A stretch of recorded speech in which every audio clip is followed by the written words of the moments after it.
같이 읽습니다. 이것은 예수께서 유대에서 갈릴리로 오신 후에 행하신 두 번째 표적이니라. 아멘. 지난 시간부터 우리는요, 그 요한복음 안에 나타나 있는 예수님의 7가지 표적을 살펴보고 있습니다. 표적은 사인 혹은 표지판이다 이렇게 얘기를 했어요. 그래서 표적 자체에 집중하기보다는 그 뒤에 있는 감춰져 있는 예수님이 우리에게 전하고자 하는 의미와 메시지를 발견하고 보셔야 된다고 했습니다.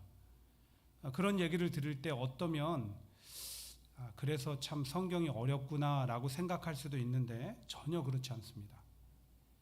요한복음 안에 나타난 7가지 표적은 결국은 예수님이 누구이신가 혹은 예수님이 어떤 분이신가를 우리에게 보여주는 거예요. 그걸 찾으시면 되는 거예요. 그러니까 드러나고 보인 기적과 표적 뒤에 그 안에서 보이고자 하시는, 우리에게 전하고자 하시는 예수님은 어떤 분이신가, 이걸 찾으면 된다고요. 자, 그런 점에서 지난 시간에 우리는 물을 포도주로 만드시는 그 표적, 그 속에 드러난 예수님은 어떤 분이셨죠? 마치 물을 포도주로 만드신 것처럼 우리 안에 긍정적 변화와 성장을 만들어 주시고, 그로 인해서 더 큰 삶의 기쁨과 행복을 선물해 주시는 그런 분. 근데 이를 위해서 우리에게 반드시 필요한 자세와 태도가 있다고 했습니다. 변화와 성장의 목표를 세우고 그것을 기도 제목으로 삼고 예수님 앞에 나아가야 되는 것은 말할 것도 없고, 하루하루 예수님께 무조건적인 순종의 삶을 실천해야 된다. 다 기억하고 계시죠? 네. 혹 기억 못하신다 할지라도 오늘 이 시간 다시 마음에 새기고 실천하셔서 지금보다 더 나은 변화와 성장을 경험하고 기쁨과 행복으로 충만하게 되기를 간절히 주의 이름으로 축복하며 소망합니다. 이제 오늘은 요한복음 안에 나타난 이제 7표적 중에 두 번째 표적인데요, 바로 왕의 신하의 아들을 살리신 내용입니다. 이 안에서 예수님은 어떻게 그려지고 전달되고 있는지 우리 함께 보도록 하겠습니다. 본문 46절이 이렇게 시작되고 있어요. 예수께서 다시 갈릴리 가나에 이르시니 전에 물로 포도주를 만드신 곳이라. 왕의 신하가 있어 그의 아들이 가버나움에서 병들었더니. 갈릴리 가나에서 물을 포도주로 만드신 기적을 일으키신 예수님께서 잠시 예루살렘으로 가세요. 거기서 이제 사역을 펼치시고 다시 이렇게 갈릴리 가나로 오시는데, 보통 이제 유대인들은 사마리아인들을 아주 혐오했습니다. 그 배경까지 지금 제가 다 설명할 수는 없고요. 아주 벌레 취급을 했어요. 그래서 갈릴리와 예루살렘을 통행할 때 직선도로인 사마리아를 통과하면 더 빨리 왔다 갔다 할 수 있는데, 일부러 사마리아 땅조차 밟지 않으려고 우회도로로 유대인들은 다녔습니다. 근데 예수님은 가나에서 예루살렘으로 가셨다가 다시 가나로 오실 때 사마리아 지역을 통과해서 오세요. 왜 그랬느냐? 꼭 만나야만 하는 여인이 있었거든요.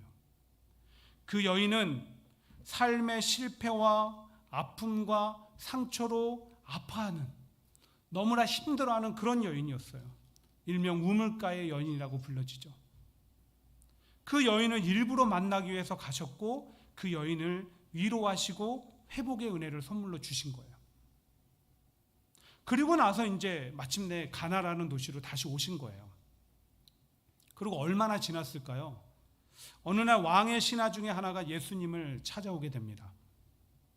여러분, 한 가지 참고로 아셔야 될 것은 성경에, 신약 성경에 보면 헤롯 왕이라는 이름이 많이 등장합니다. 근데 다 동일한 인물은 아니라는 거예요. 예수님이 태어나실 당시에 그 헤롯 왕은 헤롯 대왕입니다. 그런데 그 헤롯 대왕이 죽고 나서 그 아들 3명이서 이 예루살렘 전체 지역을 분할해서 통치하게 됩니다. 자, 그러면 오늘 본문 속의 왕의 신하는 누구의 수하에 있던 자일까? 그 해답을 얻기 위해서 본문 46절 한번 다시 보십시오. 그가 어디서부터 예수님을 찾아온 걸로 되어 있죠? 가버나움. 가버나움은 갈릴리 지방에 속해 있는 도시인 거예요. 그리고 그때 당시 갈릴리 지방은 헤롯 대왕의 둘째 아들인 헤롯 안티파스가 다스리고 있던 지역입니다. 그리고 가버나움에는 그의 수비대가 주둔하고 있었어요. 결국 이 모든 것들을 종합해 보면 오늘 예수님을 찾아온 왕의 신하는 헤롯 안티파스의 수하에 있던 자로서 바로 수비대의 군대 지휘관이었음을 우리는 알 수 있다는 거예요. 그리고 가버나움에서 가나까지의 거리는 약 39km 정도 되는데 마일수로 하면 18마일 정도 되죠. 그거 뭐 우리한테 먼 거리입니까? 전혀 먼 거리가 아니죠. 그러나 그때 당시는 교통수단도 길도 발달되어 있지 않았기 때문에 상당히 먼 거리였다는 거예요. 그럼 도대체 그렇게 높은 지위와 권력을 자랑하던 왕의 신하가 아주 이 먼 거리를 단걸음에 달려와서 예수님을 급히 만나야만 했던 이유는 무엇일까? 바로 그의 아들이 병들었기 때문에 그런 것입니다. 자녀를 키우다 보면 자녀가 아플 때가 있어요. 어느 부모든 원치 않아요. 근데 자녀가 아플 때가 있어요. 근데 이 왕의 신하의 아들은 그 병이 결코 가볍지 않았던 것 같아요. 왜냐하면 47절 후반전에 이렇게 예수님께 그가 고백하고 있기 때문에 뭐라고 하고 있습니까? 그가 거의 죽게 되었습니다. 곧 아버지로서 죽어가는 아들을 바라만 볼 수 없기에 무엇이든 해야만 하기에 아주 절박하고 간절한 마음으로 예수님을 지금 찾아온 거예요. 그리고 과연 이 이야기의 끝은 어떻게 되었을까? 여러분 상상하는 대로 예수님께서 그 아들의 병을 고쳐주세요. 그러니까 아들을 살려주세요. 너무 뻔하고 그냥 예상했던 바에서 아멘도 안 나오십니까? 근데 한번 내가 이 왕의 신하 아버지라고 한번 생각해 보세요. 내 아들이 그렇게 죽어가던 상황이라고 한번 생각해 보세요.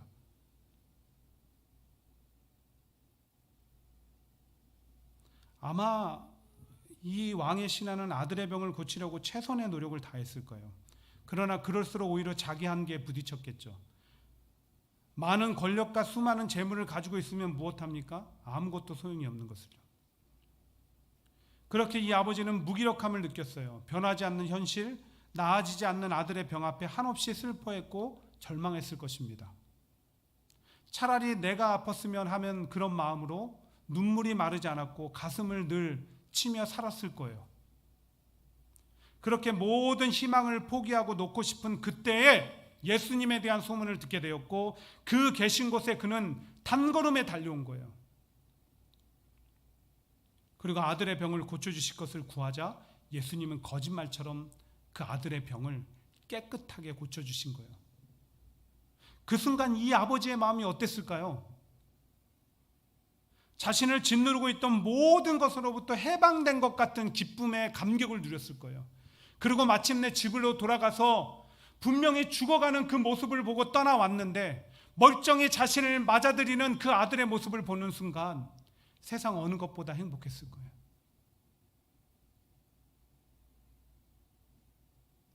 그렇습니다. 오늘 이 왕의 신하의 아들을 살려주신 두 번째 표적은 예수님께서는 해결할 수 없는 인생의 문제를 해결해 주심으로 우리에게 기쁨과 행복을 선물해 주시는 분이심을 보여주고 있는 거예요. 해결할 수 없는 인생의 문제도 예수께서 해결해 주시면 우리 삶에 기쁨이 넘치고 행복하게 된다. 실제로 우리가 살아가다 보면 때때로 도저히 해결할 수 없을 것만 같은 인생의 문제들에 직면할 때가 있죠. 그래서 몸도 마음도 힘들고 괴로울 때가 있습니다. 살만 나지도 않고 살아갈 용기도 사라져갈 때가 있어요. 물론 그러다가 해결되는 문제도 있어요. 그러나 아무리 해도 해결되지 않는 문제도 만나기도 합니다. 그럴 때는 오늘 본문 속 아버지처럼 한없이 자기 한계와 무능력함을 경험하기도 합니다. 아무런 희망과 소망을 붙잡고 싶지만 붙잡을 수가 없을 때가 있어요. 아마 여러분들 지금까지 살아오면서 이런 일들을 한두 번 경험해 보셨기 때문에 제가 드리는 이 얘기 다 공감하실 거예요. 근데 여러분, 그것이 어떤 종류이든 단기적이든 장기적이든 내가 삶에 예기치 않고 원치 않는 문제로 인해서 너무나 괴롭고 힘이 들고 어떻게 해야 하는지 우리는 이 오늘 본문의 그 내용을 통해서 그 답을 분명히 가지셔야 돼요. 오늘 이 시간 어떻게 하면 된다고요? 그 해결할 수 없는 문제를 예수님 앞으로 가지고 나아가면 되는 거예요. 그러면 예수님께서 해결해 주시고 빼앗긴 인생의 기쁨과 행복을 되찾아 주신다니까요. 한마디로 도대체 살맛 나지 않았는데 예수 때문에 살맛 나는 인생이 되는 거예요. 기뻐하는 인생이 되는 거예요. 행복한 인생이 되는 거예요. 그래서 예전에 전통적으로 교회 안에서는 우리 성도들이 복음성가의 그 내용을 통해서 이런 내용을 고백하며 또 결심했어요. 어떤 찬양이냐? 인생길 험하고 마음 지쳐 살아갈 용기 없어질 때 너 홀로 앉아서 낙심치 말고 예수님 품으로 나오시오. 같이 해봅시다.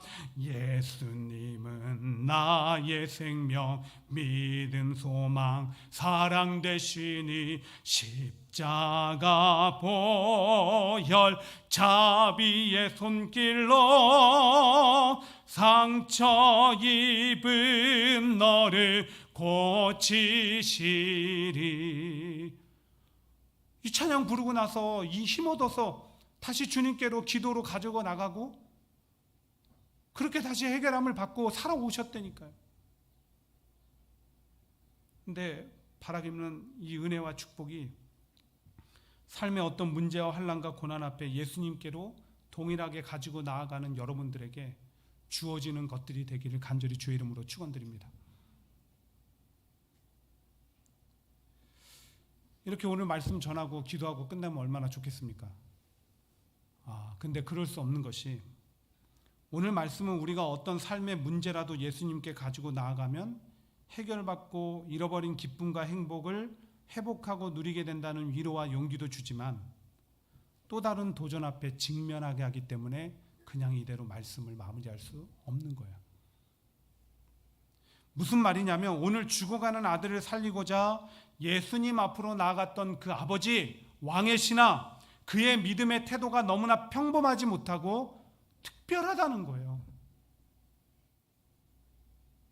그리고 우린 그 믿음의 태도를 배우고 본받아야 하는 도전 앞에 직면하게 된다는 것입니다.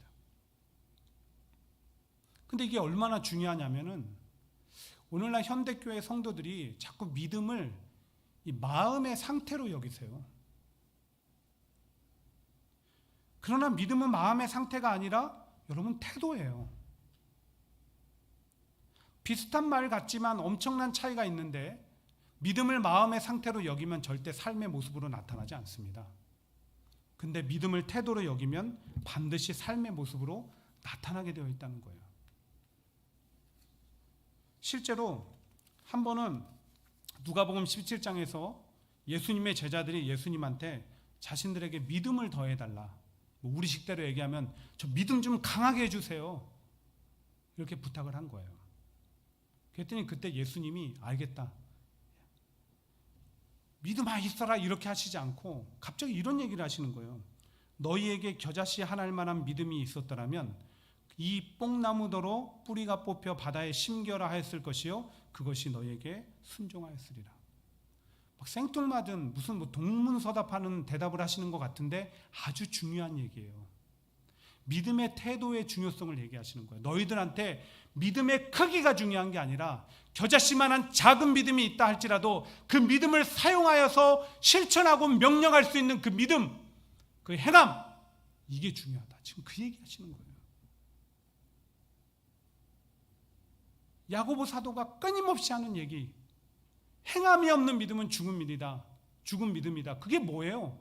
믿음은 마음이 아니라 생각이 아니라 태도라는 그 얘기를 하는 거예요. 근데 현대 성도들은 우리 안에 작은 믿음이라도 그 믿음을 가지고 살아가는 태도를 중요시 여기보다는 너무나 생각, 감정 중심의 신앙생활을 하려고 해요. 그 생각과 감정에 만족을 주는 목사나 설교나 교회를 하나님보다 더 믿고 따릅니다. 내가 바뀔 생각은 안 하고 그 만족을 얻으려고 여기저기 막 기웃기려 더 맛있는 맛집을 찾아다니듯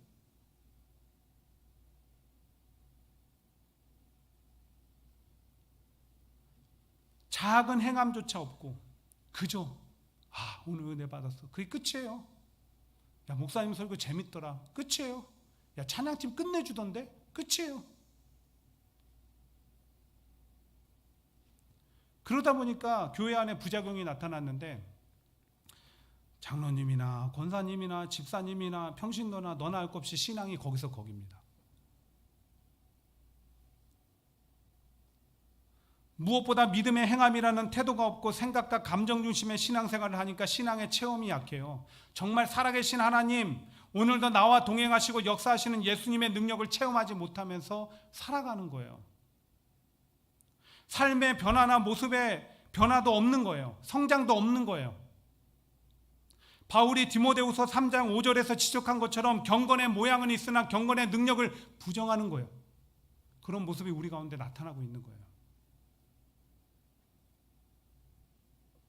그래서 이제라도 우리가 변화와 발전도 체험도 능력도 없는 믿음의 모습을 탈피하고 대신 믿음은 태도다, 삶이다, 이 의식을 가지고 좀 살아보자는 거죠. 이를 위해 오늘 죽어가는 아들을 살리기 위해 찾아온 아버지, 왕의 신하의 그 믿음의 모습 속에 우리가 함께 좀 도전받고자 합니다. 첫 번째, 이 왕의 신하는 믿음의 간절함이 있었어요. 믿음의 간절함. 한번 보실까요? 병들어 죽어가는 아들을 살리기 위해서 예수님을 찾아온 이 왕의 신하는 본문 47절에서 이렇게 예수님께 부탁을 합니다. 예수께서 유대로부터 갈릴리로 오셨다는 것을 듣고 가서 청하되 내려오셔서 내 아들의 병을 고쳐 주소서 하니 그가 거의 죽게 되었습니다. 예수님, 제 아들이 죽어갑니다. 제 아들이 죽어갑니다. 제발 오셔서 살려주세요. 어떤 아버지라도 어떤 부모라도 이렇게 했겠죠. 그리고 애초에 그런 결단을 가지고 찾아온 거예요. 근데 중요한 것은 본문에 사용된 청하되라는 단어예요. 이 청하다 이 단어가 원어적으로 볼 때 미완료형 시제로 쓰여져 있어요.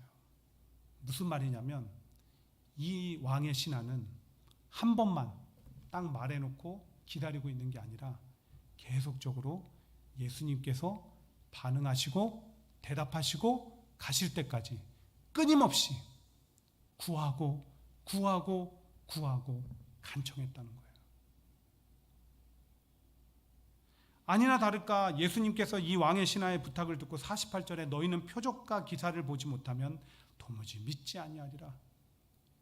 약간 좀 거절하는 것 같기도 하고 동문서답을 하시는 것 같기도 하니까 급히 이 아버지가 왕의 신하가 다시 이렇게 재촉하는 거예요. 주여, 내 아이가 죽기 전에 내려오소서.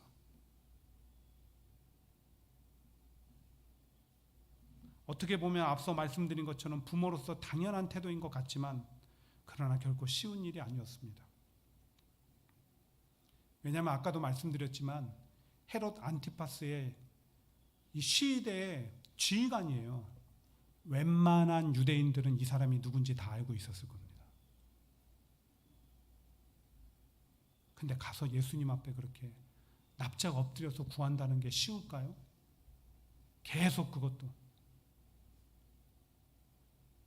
게다가 당시 유대사의 그 지도자들이나 또 이 헤롯 왕이 얼마나 이 예수님한테 적대적인 마음을 가지고 또 적대적인 태도를 취하고 있었습니까? 근데 자기가 그 수하로서 그 조직에 속한 자로서 이래도 되나? 막 이런 복잡한 생각이 있지 않았을까요? 근데 그런 상황 가운데 좀 한 번에 부탁할 때 승낙해 주셨으면 좋겠는데 그것도 아니고 자존심도 상하고 어차피 힘과 권력과 재물을 가졌으니까 에이 모르겠다 다른 방법을 찾아볼까 그런 마음도 막 들었겠죠. 왜? 모든 사람이 그 상황을 집중하고 있으니까. 근데 그는 그 모든 복잡한 감정과 생각을 초월한 거예요. 왜? 예수님은 생명의 주관자가 되신다는 그 믿음을 가지고 있었기 때문에. 그리고 마침내 그 간절함이 예수님을 움직였고 아들을 살린 거예요. 그 간절함이.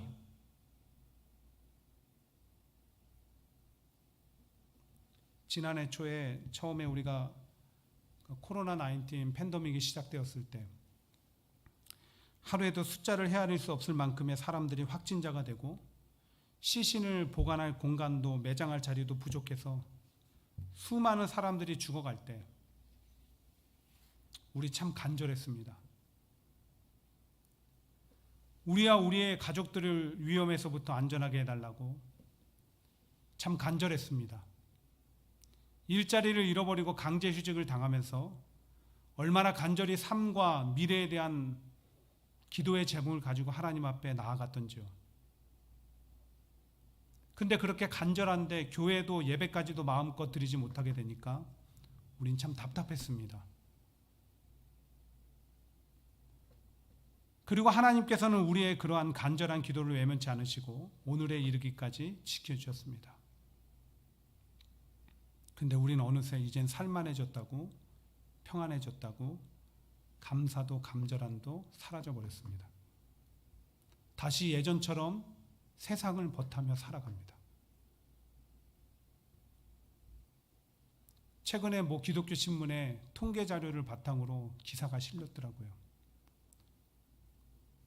정부의 규제도 제한도 없어졌지만 교회로 돌아가지 않는 성도들.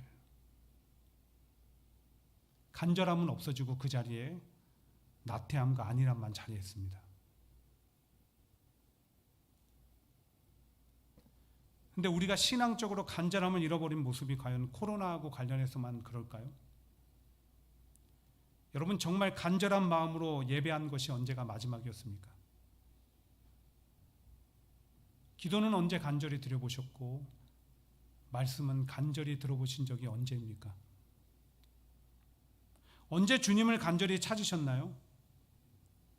간절함은 없고 형식적으로 되어버린 그 신앙생활의 모습 그마저도 제대로 못하고 있는 것 아닙니까? 어쩌다 우리가 현대 많은 성도들이 이렇게 되었을까? 앞서 얘기했던 그 기사에서 그런 얘기 하더라고요. 어떻게든 살아가게 되니까 삶의 여건이 너무 좋아진 거예요.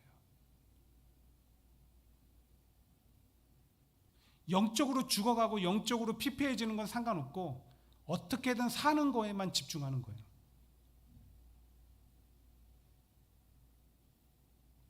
그러나 그 잃어버린 간절함 속에 하나님과 예수님을 더 깊이 알아가고 경험하고 체험하는 축복도 함께 잃어버리고 있음을 우리는 깨달아야 되는 거예요.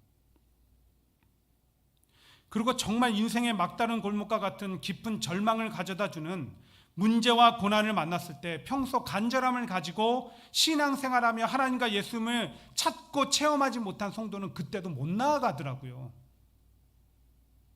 엉뚱한 데 가서 기웃기웃거리고 있어요. 근데 평소 간절한 마음과 태도로 신앙생활하는 성도는 그 삶이 하나님과 예수님을 알고 경험하고 체험하고 오는 그 영적인 풍성함이 있어요. 그것이 삶의 모습으로 나타나요. 그리고 정말 극한 삶의 문제와 고난과 위기 속에 또다시 주님을 간절히 찾음으로 오늘 이 왕의 신화와 같은 은혜와 축복을 누리게 되더라고요.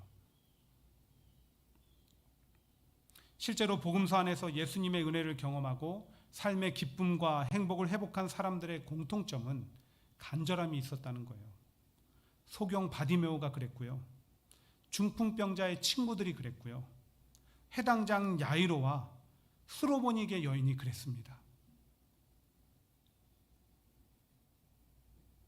너희가 전심으로 나를 찾고 찾으면 만나리라 약속하셨기 때문에 약속대로 응답하신 거예요. 그러므로 사랑하는 여러분, 우리 안에 지금 가장 회복할 것은 코로나도 아니고요. 그 어떤 것도 아니고 여러분 신앙의 간절함이 회복돼야 되는 거예요.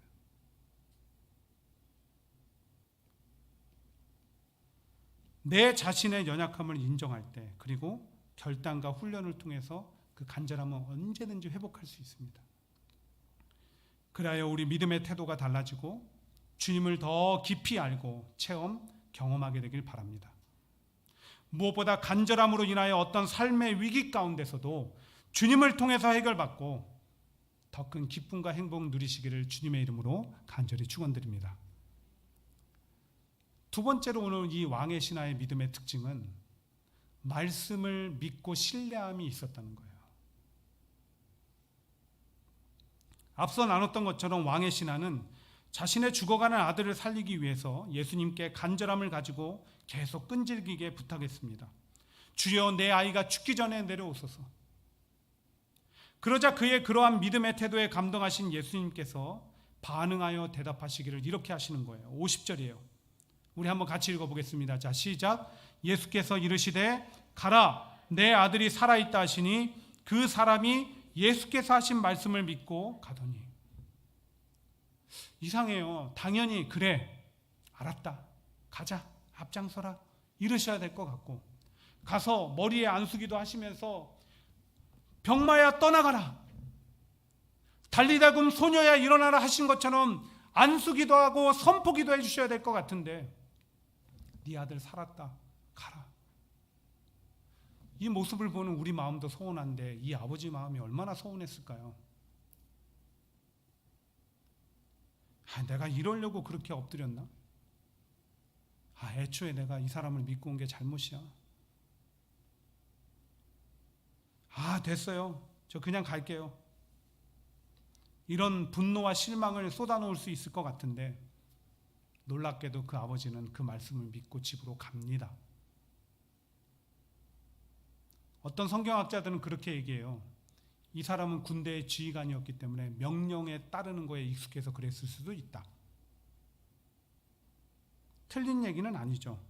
근데 우리가 주의 깊게 볼 것은 그가 그 말씀을 믿고 신뢰함으로 갔을 때 벌어진 일이에요. 51절부터 한번 보세요. 내려가는 길에서 그 종들이 오다가 만나서 아이가 살아있다 하거늘 그 낳기 시작한 때를 물은즉 어제 7시에 열기가 떨어졌나이다 하는지라. 그의 아버지가 예수께서 내 아들이 살아있다 말씀하신 그때인 줄 알고 자기와 그 온 집안이 다 믿으니라. 말씀을 믿고 갔더니 머지않은 미래에 그 말씀이 실제가 됨을 자기는 체험하게 된 거예요. 현대교회와 성도들의 비극이 있다고 한다면 더 이상 말씀을 믿고 신뢰하지 않는다는 겁니다.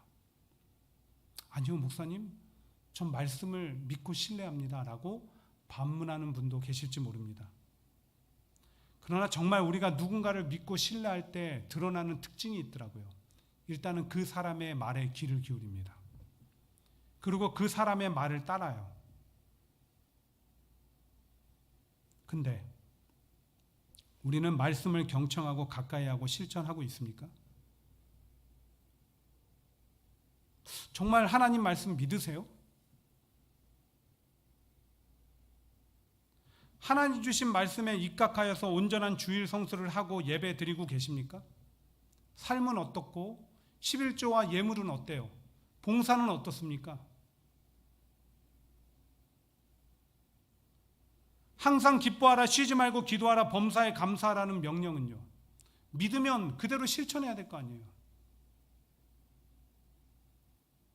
몇 가지 예를 들었지만 우리를 포함한 많은 현대교회 신앙인들의 삶에는 정말 말씀을 믿고 신뢰하는 모습이 더 이상 나타나질 않아요. 그러면서 늘 자기 필요에 따라서 구하고 바라는데 응답도 없고 이루어지지 않습니다. 왜? 성경이 이렇게 말하고 있거든요. 이 예언의 말씀을 읽는 자와 듣는 자와 그 가운데 기록한 것을 지키는 자는 복이 있나니 때가 가까웁니다.